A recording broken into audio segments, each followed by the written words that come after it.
you Celina Lee, the recently appointed lead of the I2I facility. Thanks. I'm really excited to be here and join the growing team. It's great to have you. What about this opportunity excites you? One of the things that that's always been really exciting to me about data is just that data enters in so many ways into everything that we do when we're talking about development or financial inclusion. I mean, data is used to tell a story. Data is used to set goals. Data is used to tell us if we're even on the right track towards the goals that we've set. Data is used to assess a situation and understand the problem better so that we can better design our intervention. So data comes into the conversation in so many ways, and not only does it support that conversation, but it can really drive it in a way that no other source of information really can.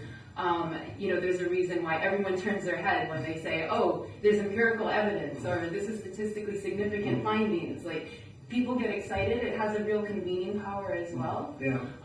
And so I think that this is what's really exciting to me about I2I, is that it's kind of one umbrella house that's really just focused and dedicated to this slice that goes across so many different people's work. Opportunity to work with financial inclusion and data for a number of years now, and one of the things that really struck me was in the beginning of the conversation of bringing data into financial inclusion, and the question was really starting at a very fundamental but simple question, which was, well, if financial inclusion is our goal, how will we know when we got there? So really kind of, where is our endpoint and how do we define it and how do we measure it? So that was really the beginning of incorporating data into the work that we were doing in financial inclusion. Over the past few years, the number of sources of data, the resources that have been invested in data has really increased tremendously. And so now I2I comes at this really important point where there's a lot of opportunity to really harness the power of data and bring it into the work that we're doing in financial inclusion, whether it's on a policy level, with financial service providers, with researchers, with all the players, bringing them together around optimizing the use of data in their work.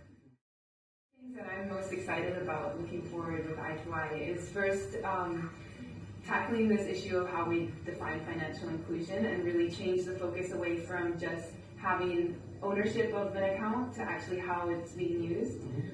Secondly, I'm really excited about then translating these new ways of looking at financial inclusion into the actual tools that we're able to use to better collect the data that we need. And third, I'm really excited about continuing to strengthen the partnerships that we have in this sector and really leverage and build on the knowledge